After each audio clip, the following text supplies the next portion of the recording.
Buenos días, bienvenidos al Seminario Metodológico de Maestría en Sustentabilidad Energética.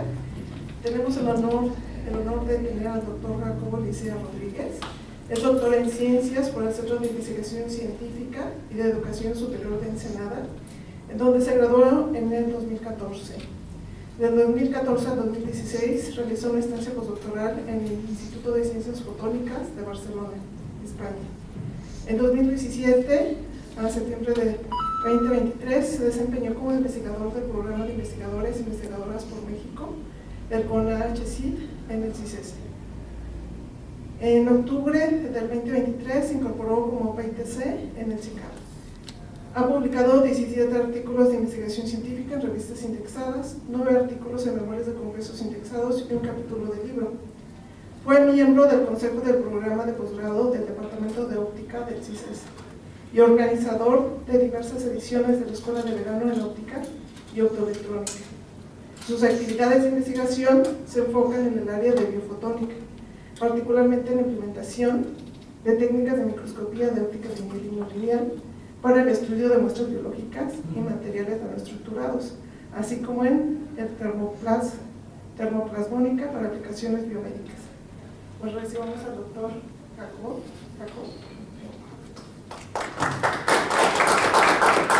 Bueno, muchas gracias por la presentación, doctora Marisol.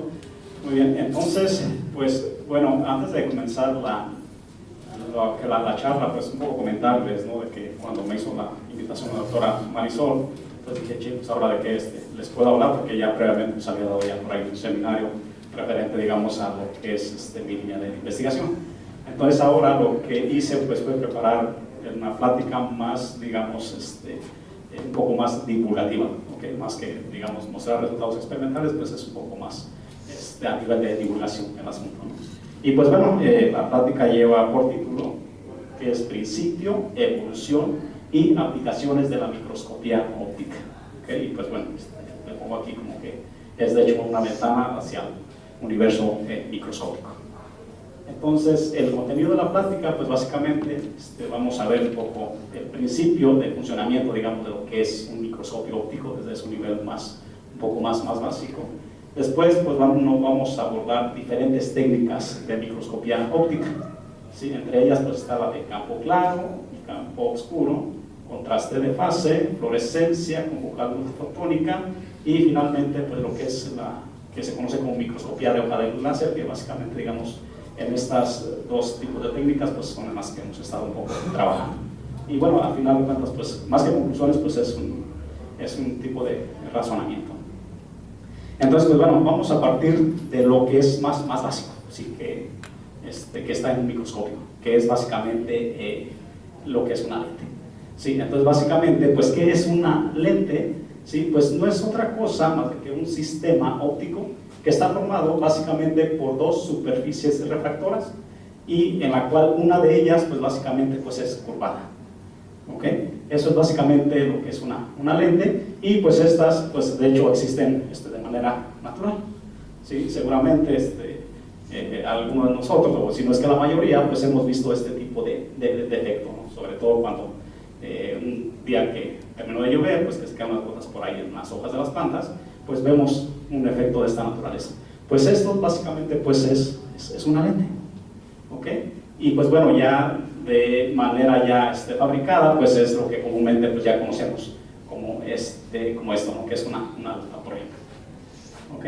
Y pues ¿para qué sirven las lentes? Pues básicamente, pues una de sus funciones principales, pues es para formar imágenes, ¿ok? Entonces, pues bueno, para la formación de imágenes, pues obviamente requerimos pues del objeto que queremos formar su imagen, ¿sí? Necesitamos obviamente de una fuente de iluminación y pues de la lente, ¿okay? Entonces, bajo este contexto, estas lentes tienen una propiedad, ¿sí? Que básicamente pues es lo que se conoce como la distancia focal, y depende entonces del tipo de lente, pues esa distancia pues puede variar, ¿sí? El ejemplo más sencillo es, por ejemplo, cuando tenemos una lupa, y eso en la primaria pues hemos hecho ese experimento de que hacemos de quemar un papelito, ¿no? Entonces justamente esa distancia donde se concentra toda esa luz solar, pues es justamente lo que se conoce como la distancia focal, ¿ok?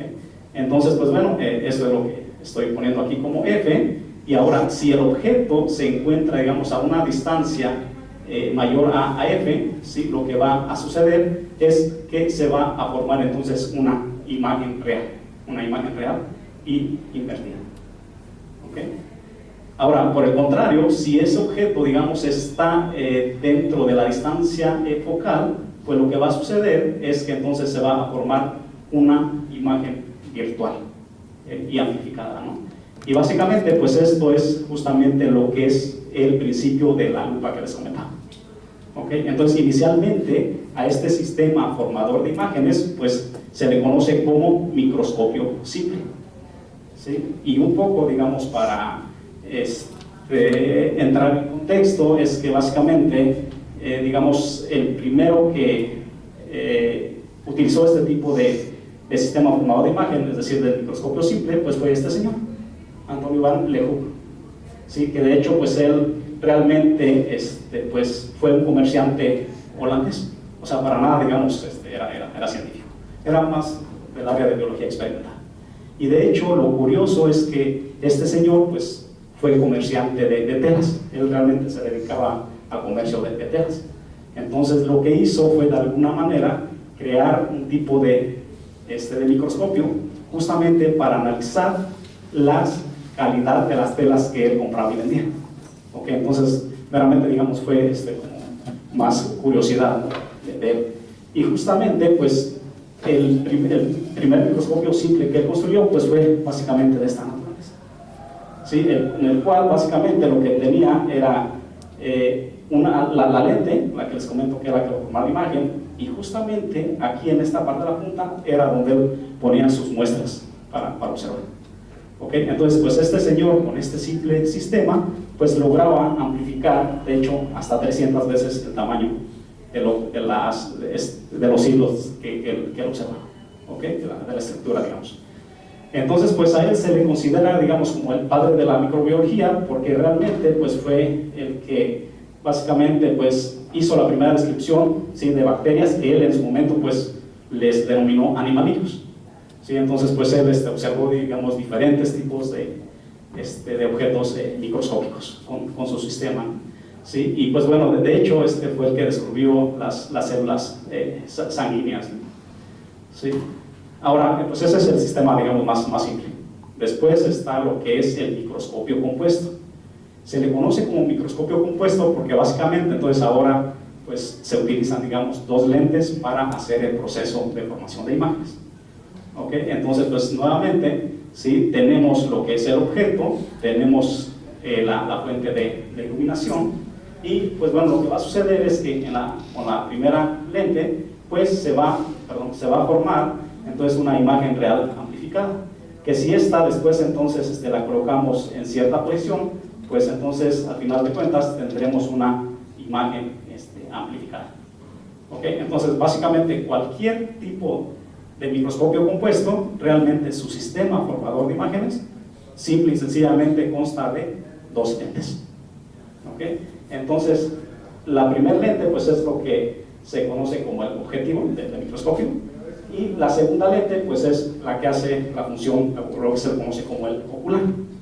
¿Okay? Entonces, cualquier tipo de microscopio óptico, obviamente, pues ya son bastante sofisticados, pero lo que es su sistema formador de imágenes, pues básicamente, digamos, sencillamente, pues está formado por un sistema óptico conformado por dos lentes. ¿Okay? Y pues bueno, quien, digamos, inventó este tipo de microscopio, pues fue este señor, Robert Hooke. Sí, de hecho, él fue un científico inglés, ¿no? Y de hecho, pues él lo que hizo fue, pues, observar diferentes estructuras también microscópicas. ¿Okay? Obviamente en ese tiempo pues no existían, por ejemplo, las cámaras que existen hoy en día. Entonces este señor, digamos, parte de lo que hizo, y de hecho pues es bastante admirable, pues fue que él lo que observaba en su microscopio, pues básicamente lo iba dibujando. ¿Okay? Entonces así empezó básicamente a reportar, digamos, diferentes estructuras de diferentes tipos de muestras biológicas. Sí, cosa que en su tiempo pues no existía. y todo eso lo reportó justamente en lo que él le llamó micrografía. ¿Sí? Entonces en este libro pues básicamente pues él plasmó ahí todo lo que él estaba observando. ¿Okay? Y de hecho fue el primero el quien utilizó la palabra de célula. ¿Sí? Y utilizó este término porque básicamente él observó un trozo de corcho y veía que el corcho pues estaba formado de varias celdas. Entonces de ahí fue que surgió, digamos, la palabra esta de célula, y pues ya pues conocemos que básicamente en la área de microbiología pues es el término que comúnmente se utiliza. Pero vaya, de aquí fue donde surgió ese término. Ahora, ¿cuáles son las componentes principales de cualquier sistema de microscopía óptica? Pues obviamente pues tenemos lo que es el sistema óptico, que era lo que les comentaba, que básicamente pues por lo general son par de lentes. Tiene el sistema mecánico, el sistema de iluminación y la parte de la detección. ¿Okay? Entonces, de hecho, desde la primera invención del primer microscopio óptico, pues estas fueron las componentes. ¿Okay? En el caso de este señor, pues la detección pues, era en el ojo. ¿Sí? Y pues así, desde los microscopios, digamos, que se empezaron a fabricar con anterioridad hasta los más sofisticados, estos básicamente son sus componentes. ¿Okay? Muy bien, entonces, los microscopios más comunes, pues ya les decía, pues es el microscopio óptico, ¿sí? Y cuál es una de las, digamos, características de estos sistemas ópticos, pues es que básicamente su resolución anda por ahí del orden de 0.2 micras o de 200 nanómetros. Y este tipo de microscopios ópticos se utilizan sobre todo pues para observar muestras vivas, ¿sí? Que por lo general pues son, en algunas técnicas pues hay que teñirlas, ¿no? Para poder observarlas. ¿Sí? Esto en contraste con el microscopio electrónico, pues básicamente el microscopio electrónico, pues vean la resolución pues ya anda mucho más grande, ¿no? De 3 a 30 nanómetros. Pero bueno, sobre todo se utiliza para observar, digamos, muestras ya fijadas y teñidas, ¿no? Y un poco nada más como dato curioso, pues es que el primer microscopio electrónico fue inventado en 1933 por Ernest Rutherford. ¿Okay? Entonces, básicamente, digamos, la orientación de esta charla pues, está enfocada sobre todo en la parte de microscopía óptica. ¿Okay? Ahora, realmente, entonces, ¿qué podemos ver con un microscopio? Sobre todo con un microscopio óptico, ¿no? Entonces, aquí en esta figura, pues más o menos se esquematiza, digamos, los tamaños, ¿sí? De lo que serían las estructuras que podríamos observar con microscopía óptica, que básicamente pues, son tamaños que rondan del orden de 1 a 10 micras. ¿Okay? Que dentro de este rango de tamaños pues es los que se encuentran, digamos, lo que son las células y las bacterias. ¿Okay? Entonces, básicamente, digamos, son una de las aplicaciones fundamentales de este tipo de microscopía. Ya si queremos observar ya, digamos, ya estructuras mucho más pequeñas, pues tendremos que irnos a la parte de microscopía electrónica. Muy bien, entonces, pues existen diferentes tipos de técnicas de microscopía, ¿no? Una de ellas pues es lo que se conoce como microscopía de campo claro, que de hecho es, digamos, la técnica de microscopía que convencionalmente es la que se utiliza. ¿Okay? En este tipo de microscopía, pues, básicamente, digamos, se utiliza como fuente de iluminación, ¿sí? una lámpara, pues todo esto que ven aquí pues es parte de óptica, ¿no? Pero vean, aquí está lo que es la parte del objetivo y lo que sería la parte del ocular, que era el sistema grupado de imágenes que les comentaba, ¿no? ¿Sí? Y pues bueno, este tipo de microscopía pues tiene algunas ventajas, ¿no? Que pues es, digamos, simple, relativamente, digamos, no es tan complicado, ¿sí? Es versátil y sobre todo, pues bueno, la calidad de imagen, digamos que es relativamente buena, pues siempre y cuando las muestras a veces pues tienen que ser coloreadas, porque si son transparentes, entonces pues ya tenemos problemas con el contraste, ¿no? Pero bueno, pues también tiene, digamos, algunas desventajas, que bueno, en algunos casos pues hay necesidad de lo que se llama tinción, es decir, de usar algún tipo de colorante pues para aumentar el contraste de estas muestras que queremos observar. ¿Okay?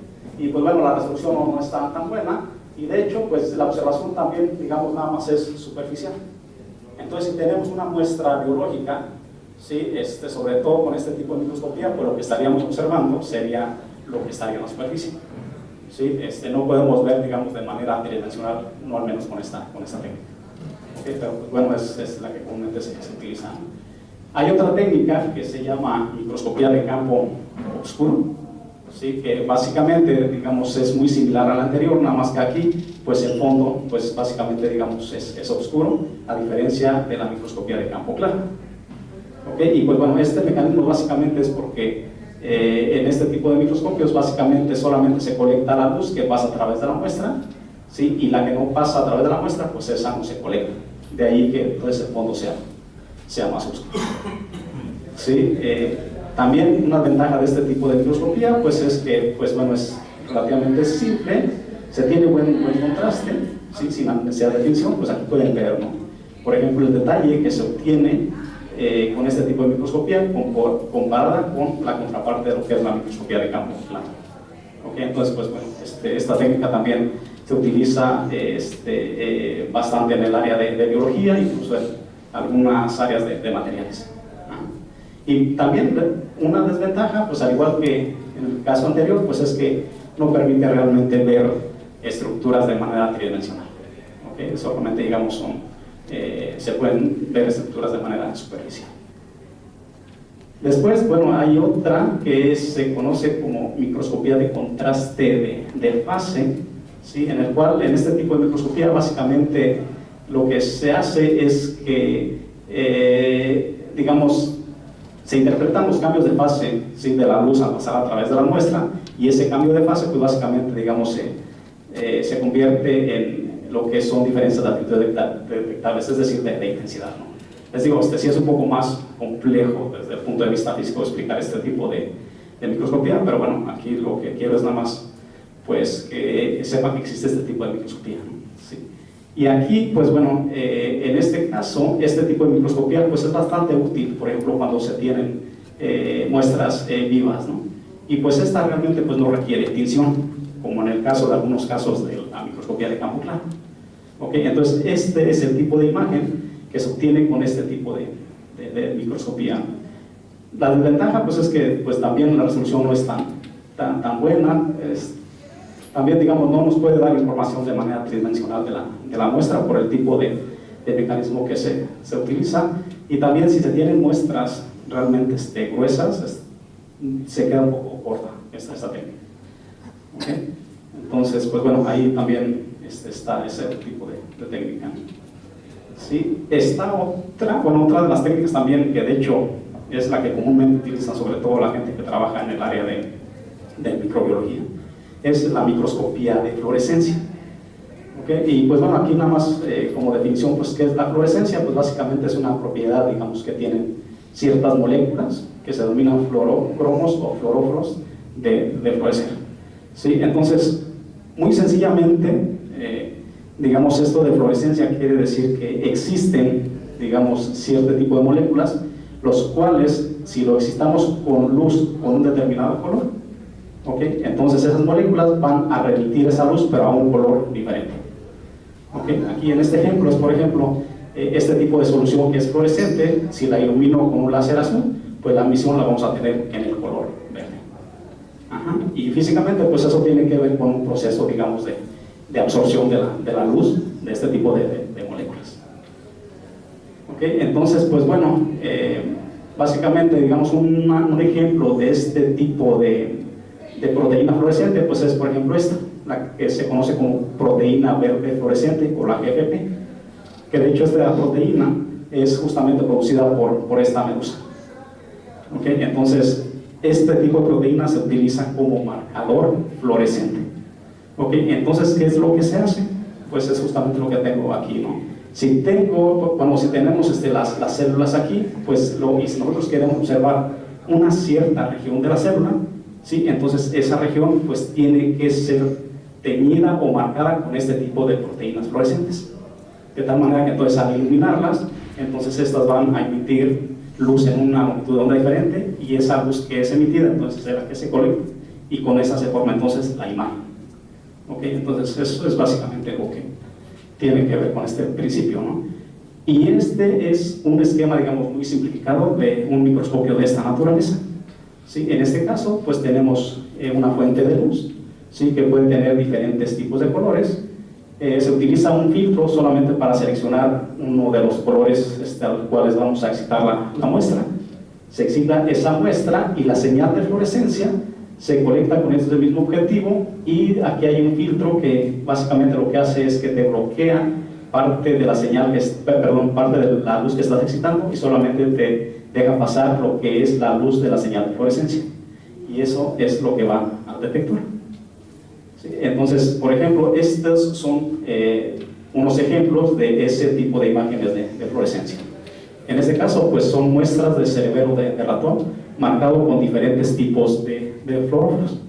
¿Sí? Entonces quiere decir que básicamente, pues aquí lo que tenemos son diferentes tipos de estructuras de la misma muestra, pero marcadas con diferentes proteínas fluorescentes. ¿Ok? Entonces, pues obviamente la información que estamos viendo en cada una de las imágenes, pues es la correspondiente a la proteína que se está excitando. ¿Ok? Y pues bueno, por ejemplo, esta imagen pues ya es una combinación de todas ellas. Ahora, una de las ventajas de este tipo de microscopía pues es básicamente que el contraste y la resolución pues son mayores con respecto a las anteriores, a las que no son de fluorescencia, digamos. ¿Okay? Aquí una desventaja pues es que comúnmente para excitar ese tipo de marcadores fluorescentes pues se utiliza luz ultravioleta. ¿Sí? Y la luz ultravioleta, sobre todo para muestras biológicas, pues no es la más adecuada. ¿Okay? Entonces, debido a eso, pues también se produce algo que se llama como un fotoblanqueo, básicamente es un daño, digamos, en el marcador fluorescente. ¿Okay? Pero pues bueno, este tipo de técnicas, pues les digo, las que comúnmente se utilizan en la gente del área de microbiología. Entonces, hasta aquí, sí, básicamente, digamos, estas técnicas, pues la fuente de iluminación, pues ha sido básicamente, digamos, lámparas. Sí, que pueden ser lámparas pues de diferente tipo. ¿Okay? Sin embargo, entonces existen técnicas, sí, que de hecho se llaman técnicas modernas de microscopía, que básicamente lo que se hace es que en lugar de utilizar este tipo de lámparas para la iluminación, como fuentes de iluminación, pues se utilizan entonces láseres. ¿Okay? Entonces pues hay una gran ventaja cuando se utilizan como fuentes de iluminación láseres, que por ejemplo cuando se utiliza una lámpara convencional. ¿Okay? Y básicamente pues el láser tiene diferentes tipos de propiedades, ¿no? Sí, que son benéficas para este tipo de microscopía, ¿no? Entonces pues a esas técnicas son las que se le conoce como técnicas modernas de microscopía. Entonces dentro de estas técnicas modernas de microscopía pues podemos encontrar, por ejemplo, la microscopía que se le llama confocal, la multifotónica y las de alta resolución. Este tipo de técnicas de microscopía se les llaman técnicas de barrido láser. ¿Okay? Y el término de barrido láser, pues básicamente es porque, por ejemplo, si tenemos la muestra, lo que se hace es que la luz de ese láser, ¿sí?, es escaneada en el área que queremos observar. ¿Okay? Entonces, conforme se va haciendo ese escaneo, ¿sí?, entonces se va colectando la señal, ¿sí?, que se está excitando, y con esa señal pues es con la que se forma la imagen, ¿sí? Entonces por eso es que se le ponen como técnicas de microscopía de barrido láser. ¿Okay? Y bueno, pues también hay otras que vamos un poco a mencionar, la cual la excitación se hace mediante una hoja de luz, y ese es lo que se le conoce como light sheet microscopy, que también pues vamos a ver en un momento más, ¿no? Entonces, la microscopía, esta confocal de fluorescente, pues básicamente, digamos, este es un esquema muy simplificado, digamos, de un microscopio de esta naturaleza. Entonces, lo que tenemos, pues aquí es la fuente láser, ¿sí? De alguna manera, pues bueno, aquí tenemos una lente para colimar esta luz, y esta luz la dirigimos, digamos, hacia el plano que queremos observar. ¿Okay? Entonces justamente aquí en este plano lo que se hace es el escaneo del láser, y la señal que se va excitando en cada uno de estos puntos pues es conectada con este mismo microscopio y es enviada entonces hacia un detector, que básicamente pues puede ser una cámara o un tubo fotomultiplicador. ¿Okay? Aquí la idea, bueno, aquí lo importante de este sistema es que justamente aquí en esta posición pues se coloca un pinhole. Básicamente, digamos, es un mecanismo en el cual tú puedes controlar la apertura, ¿sí? Entonces con este mecanismo lo que haces es que solamente dejas pasar al detector solamente la señal que proviene del punto o del plano focal. La luz que se excita fuera de ese plano focal, pues básicamente la obstruyes con ese pico, ¿sí? Entonces solamente pues tienes la señal del plano focal que se está observando, ¿sí? Y ya este tipo de microscopía, pues básicamente una de sus características es que también la resolución del contraste pues es mucho mayor comparada con las microscopías convencionales que estamos viendo al principio. Pero otra característica importante pues es que se pueden obtener imágenes tridimensionales, ¿sí? Entonces aquí justamente lo que se hace es pues estar excitando diferentes tipos de planos en la muestra y se van entonces capturando las imágenes de esos diferentes planos. Y con esa información entonces al final se puede obtener digamos características tridimensionales de la muestra, ¿ok? Cosa que con las primeras técnicas pues no se podía, ¿no? Entonces pues bueno, esta digamos es un ejemplo de ese tipo de imágenes, ¿sí? Y pues al igual también se pueden observar diferentes tipos de marcadores fluorescentes, ¿sí? Dependiendo pues ya del interés, ¿no? ¿Ok? Pues para ello pues sí, digamos, se deben de tener las fuentes de excitación adecuadas para excitar cada uno de esos marcadores fluorescentes. Después está lo que se conoce también como microscopía multifotónica, ¿sí? Aquí básicamente la única diferencia con respecto a la confocal pues básicamente es la fuente de excitación, ¿ok? Para excitar para implementar este tipo de microscopía pues básicamente se requieren de láseres, digamos, con ciertas características. Por lo general son láseres pulsados, que son en el infrarrojo, y le llamamos de pulsos ultracortos porque son de duración del orden de femtosegundos, del orden de 10 a la menos 15 segundos. Entonces, es la única diferencia con respecto a la confocal.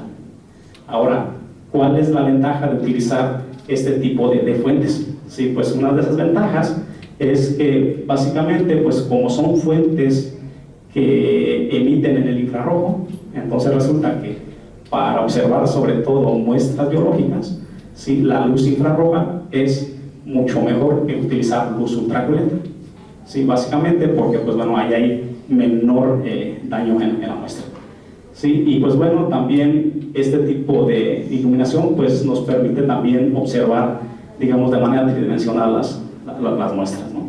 Entonces estas son, digamos, ejemplos de ese tipo de microscopía, ¿no? Esta es una imagen de fluorescencia, ¿sí? Excitada con este tipo de láser, y esta es una imagen que le llaman de generación de segundo armónico, ¿sí? Es una técnica también de microscopía no lineal. Y aquí la ventaja pues es que en un mismo sistema pues tú puedes tener, digamos, estas dos técnicas, ¿sí? Son técnicas complementarias, entonces pues te puede dar diferente tipo de información de tu muestra, ¿ok? Entonces por eso es que se le conoce como microscopía multifotónica, ¿no? ¿Ok? Entonces después tenemos lo que es la microscopía de fluorescencia basada en una hoja de luz láser, ¿ok? En este caso, sí, digamos, la explicación es muy sencilla. Recuerdan que las dos técnicas, la que era la confocal y la multifotónica, pues eran técnicas de barrido láser. Aquí en este caso, pues básicamente lo que se hace es que esa iluminación, pues básicamente es a través de una hoja de luz láser, ¿sí? Entonces, digamos, para explicar esto de manera simple, imagínense que ustedes tienen el objeto el cual quieren observar, ¿ok? Aquí, bueno, obviamente aquí es un objeto muy grande, ¿no? Pero para el principio, pues bueno. Entonces, de alguna manera, por ejemplo, ¿qué sucede si nosotros proyectamos un plano de luz o una hoja de luz, ¿sí? Y tomamos una foto? Pues básicamente, entonces la cámara lo que va a captar pues va a ser la luz, ¿sí? Que se está excitando justamente en ese plano de luz, ¿ok? Después iluminamos, digamos, otra región de la muestra y tomamos otra imagen.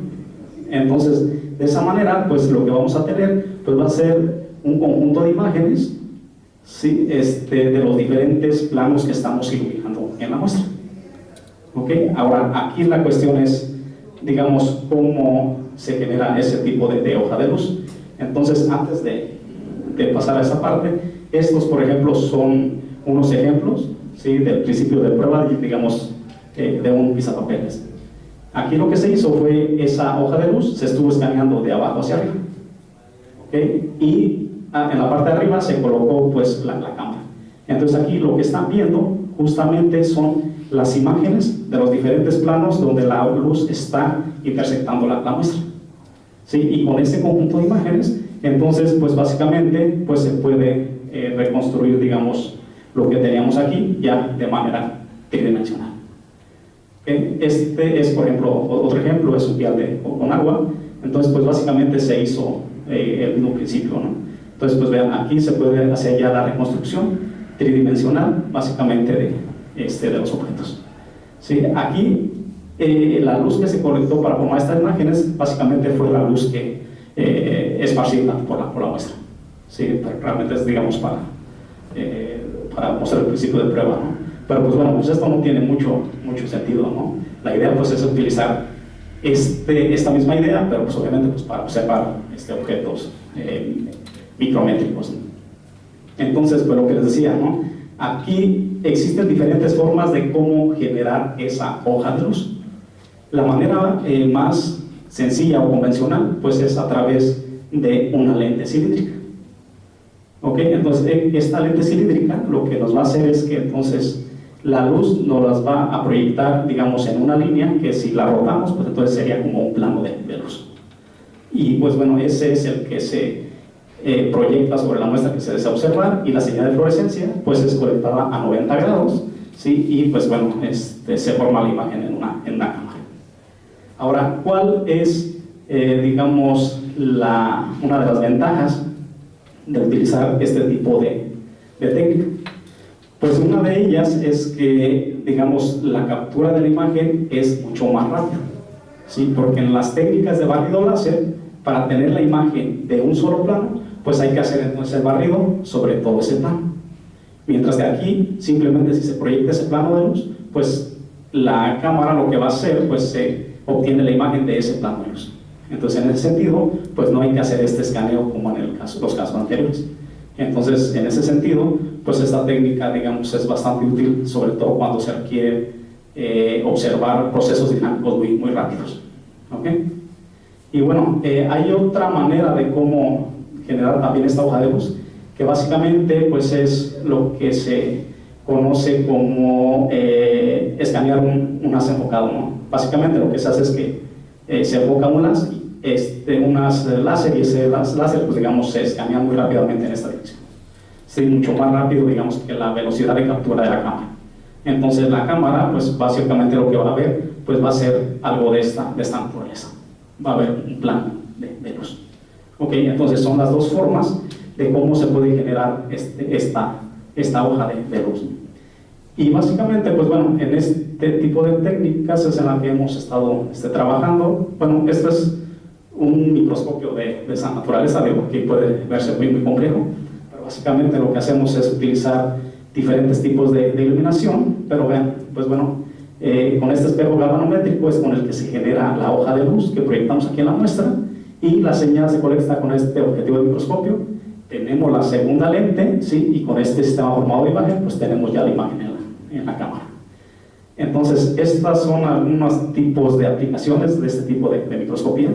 Aquí básicamente, pues, se utilizó como muestra, digamos, un nemátodo que se llama C. elegans, que este nemátodo tenía la característica de que tenía marcada lo que es la parte de la faringe con un tipo de marcador fluorescente. Entonces, obviamente, la señal que vemos pues solamente pues, es de la zona que está marcada, que en este caso es la faringe, ¿no? Y pues bueno, aquí podemos ver las características, digamos, tridimensional de la faringe. Entonces aquí lo que hicimos pues fue obtener imágenes en los diferentes planos, y todas esas imágenes entonces ya finalmente con procesamiento pues las colectamos y pues ya tenemos la información tridimensional. ¿Okay? Y esto es, por ejemplo, una muestra en vivo, ¿no? Entonces pueden ver aquí se estaba excitando la hoja de luz, ¿no? Entonces pues solamente, digamos, la señal de fluorescencia pues venía de la parte que estaba marcada, ¿no? Que fue la faringe. ¿Okay? Y pues bueno, aquí también utilizamos digamos, diferentes formas de excitar, ¿sí? Utilizamos excitación lineal y excitación también no lineal, es decir, utilizamos láseres, estos láseres que les comentaba, para hacer microscopía multifotónica.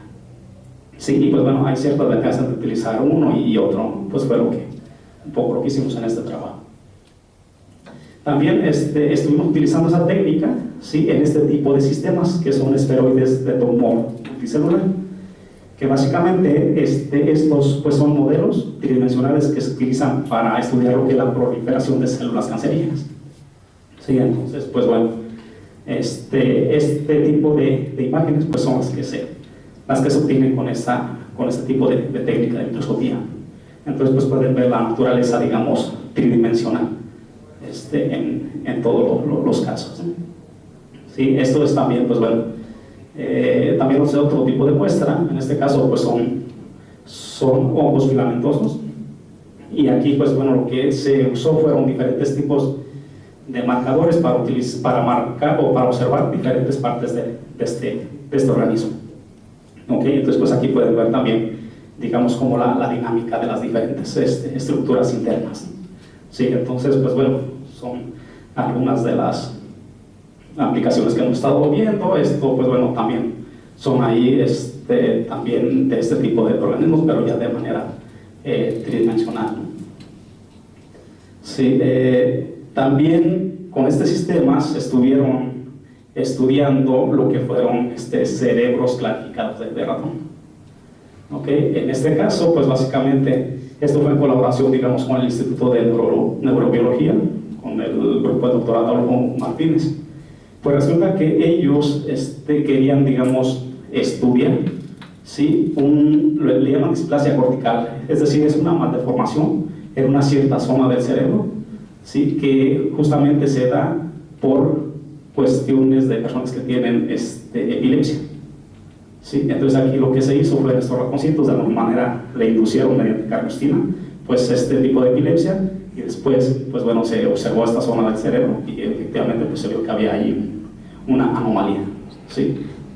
Pero a lo que voy es que ellos lo que hacen pues es que obtienen el cerebro del ratón así de esta naturaleza, y después le hacen un proceso de clarificar, ¿sí? Y este proceso de clarificado lo que nos va a permitir pues es observar, digamos, las partes internas también del cerebro, porque de otra manera, si está así, pues realmente no vamos a poder observar tan adentro, porque la luz se va a esparcir, ¿sí? No va a lograr penetrar, digamos, muy adentro, ¿sí? Entonces, pues estos fueron los tipos de imágenes que se obtuvieron, ¿okay? Entonces, les digo, esta técnica pues es bastante útil, sobre todo para muestras de carácter biológico, ¿okay? Y pues bueno, ya para terminar, pues como les decía, más que conclusiones, pues básicamente pues es una manera, digamos, nada más de comentar, ¿no? Que la microscopía óptica pues es ampliamente usada en diversas áreas, ¿no? Y pues bueno, una característica es que se pueden combinar pues varias de ellas, ¿ok? Y ahora pues realmente, como una vez alguien preguntaba, oye, pero pues ¿cuál técnica es la mejor?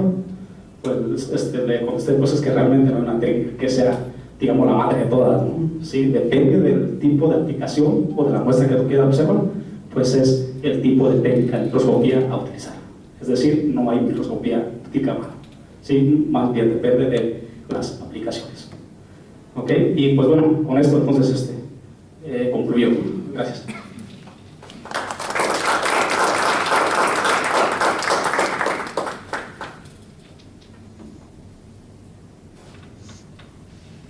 Gracias, doctor Licea, excelente exposición. ¿Alguna pregunta? ¿Comentario?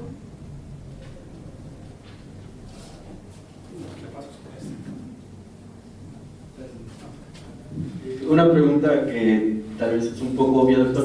Dentro de sus técnicas de microscopía, entonces, ¿aplica técnicas de holografía para la reconstrucción tridimensional de lo que estudia? Sí, bueno, es una buena pregunta. No, más que técnicas de holografía, o sea, la información que se obtiene con los diferentes tipos de microscopía, pues son las imágenes de diferentes planos. Entonces ya después, con un programa postprocesado, entonces ya se hace esta reconstrucción tridimensional. Los procesamiento de imágenes ya van como haciendo un paquete de imagen ya tridimensional. Exactamente. Ah, ok. Sí, entonces lo que obtienes es el conjunto de imágenes. Hay sistemas que ya ahí tienen, digamos, este sistema de tal manera que este conjunto de imágenes, ¿sí? Ya transprocesa y ya ves la estructura tridimensional. Pero si no, pues utiliza algún software, ¿no? El que utilizamos, por ejemplo, para este tipo de procesamiento, pues es un software que se llama ImageJ o Fiji, que es un software que está libre. Una otra pregunta, ¿sabes si, por ejemplo, se han aplicado este tipo de técnicas como para la reconstrucción, se podría decir, tridimensional de proteínas, algo un poco más pequeño? Sí. Sí, de hecho ya no me dio tiempo de entrar a detalle, pero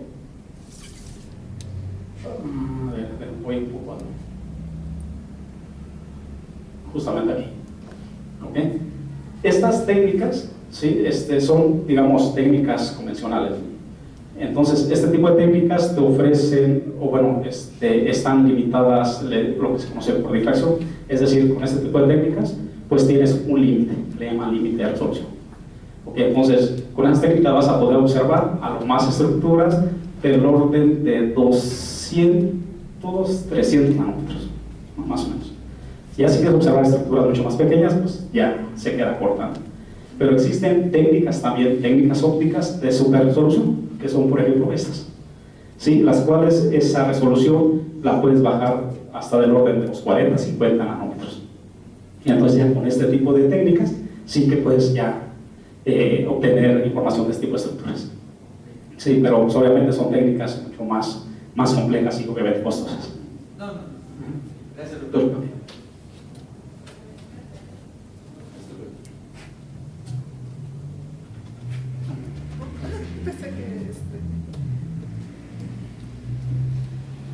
Yo tengo una pregunta. Sí, adelante. Por ejemplo, mostrabas el nombre era un animalito. El hemato cielo. En la tráquea, creo que colocaban el material fluorescente. Sí.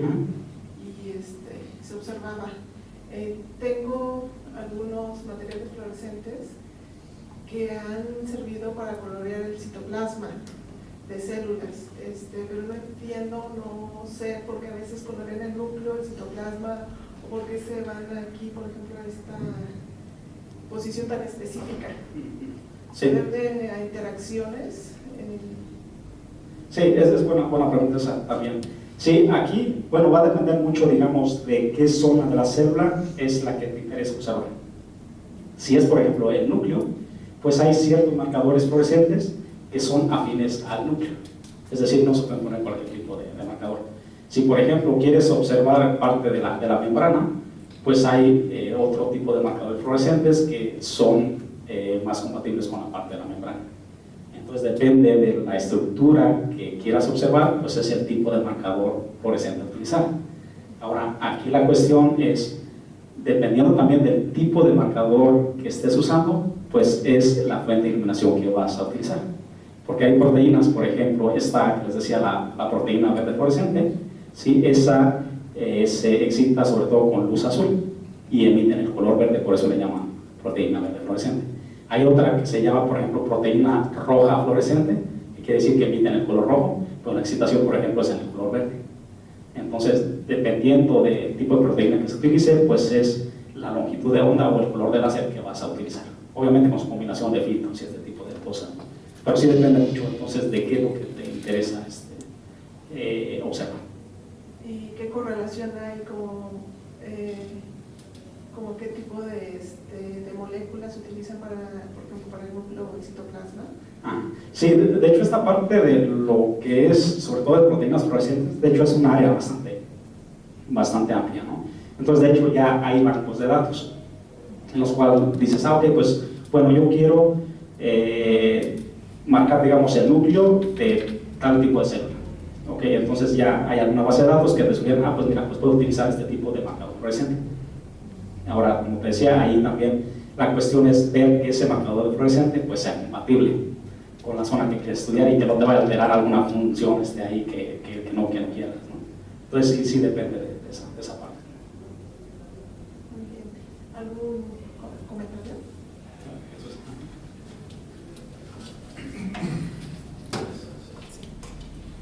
Hola Jacob, excelente presentación, muy didáctica, felicidades.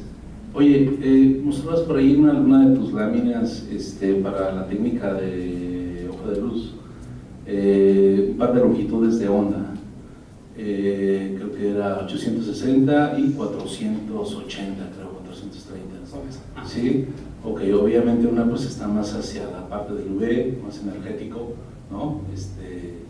Y la otra más hacia el infrarrojo, que es más la parte térmica, que es lo que afecta, digamos, al material, dependiendo por lo que ilumines. Más allá del 860 han trabajado, 1500, 2000, sí. ¿Cómo son las longitudes de onda hacia la parte de aplicación médica? Sí, sí, de hecho, justamente, o sea, lo que se trata es trabajar, digamos, en la zona esto que se conoce como ventanas biológicas, ¿okay? Donde básicamente, digamos, la absorción es más baja en tejido biológico.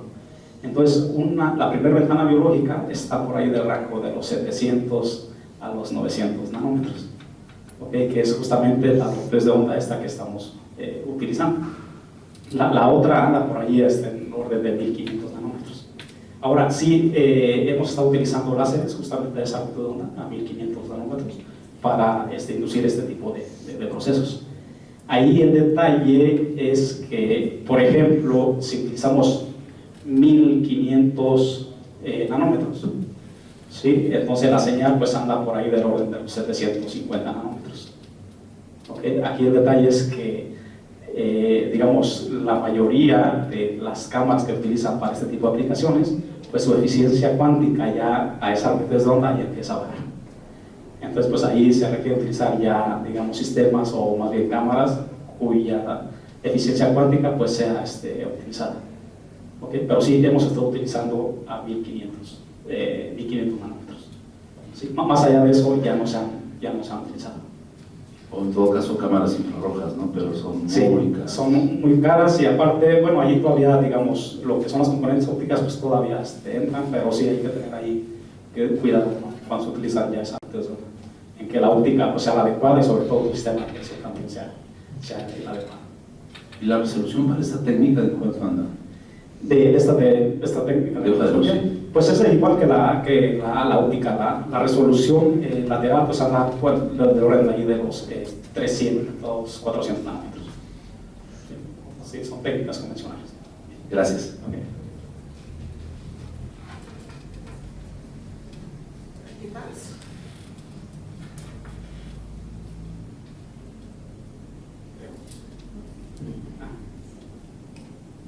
Gracias, felicidades, doctor, gracias. Gracias.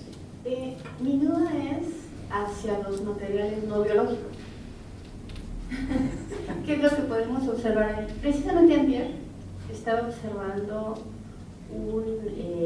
una persona que estaba observando un gorgojo. ¿Un qué, perdón? Gorgojo. Ok, gorgojo. Entonces, prácticamente no tenía ningún tratamiento invasivo. Era un ejemplar completo y mencionaba precisamente eso, que lo que hacía era, el microscopio trabajaba con software y que lo que hacía era obtener planos del objeto para después darnos una imagen y la verdad sería precioso, los colores, el detalle de las patas, por ejemplo, me explicaba que son organismos que se pueden clasificar de acuerdo a la tenaza. Entonces yo de aquí, de lo que estaba viendo en la diapositiva 18, dije, bueno, esa no es una muestra biológica. ¿Aplicaría ahí lo mismo que para este gorgojo? Sí, de hecho es muy buena pregunta esa y creo que se me pasó también un poco comentar.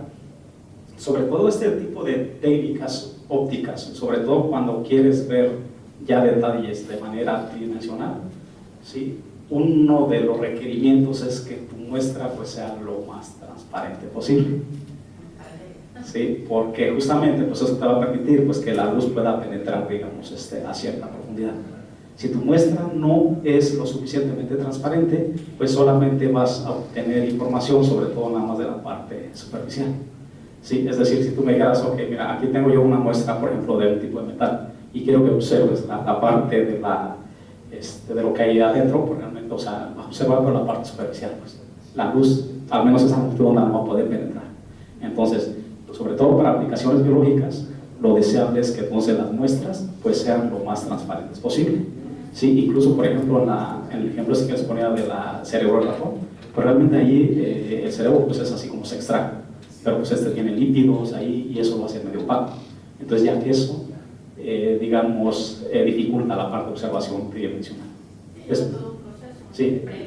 sí, entonces lo que se hace es el proceso clarificado, que básicamente lo que hacen es remover esta parte de lípidos, que son los que introducen esto. Pero sí, efectivamente, o sea, esa es una limitante, de que en microscopía óptica, pues las muestras pues deben de ser lo más transparentes posibles, si se quiere observar estructuras tridimensionales. Pero en este caso, que tenemos una variedad de muestras y queremos observar una que no sea biológica, precisamente todos estos equipos pues son como un carro que se les pueden ir cambiando los accesorios. Claro. ¿Qué tendríamos que variar en ese equipo para poder ver una muestra no biológica? Ah, ok. Sí, ahí primero pues va a depender mucho del tamaño y del tipo de muestra. En la microscopía convencional, lo que se hace es que esas muestras se ponen sobre portaobjetos y por lo general pues, son muestras muy pequeñas.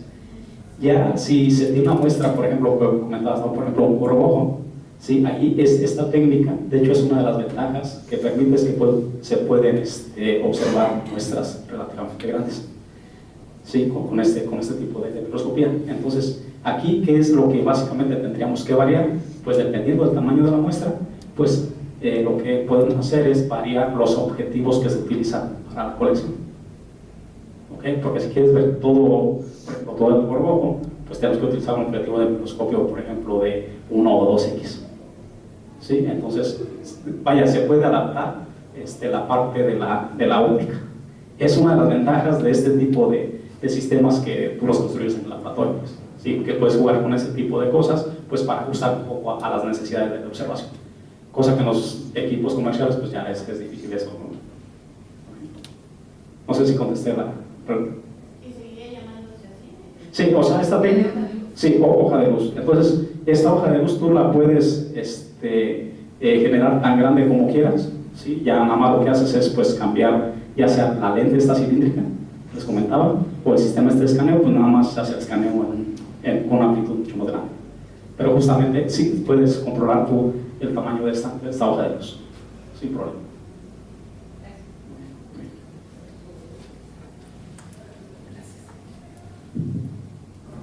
¿Alguien más? ¿Algún comentario? Yo tengo una duda de la multifotónica. Esa absorción de los fotones, Sí. estos pulsos ultracortos, ¿verdad? Es la única microscopía que lleva a cabo esta técnica no lineal. Sí, le llamamos multifotónica porque en este caso, por ejemplo, de lo que les comentábamos, utilizan este tipo de láseres para excitar estos procesos ópticos no lineales.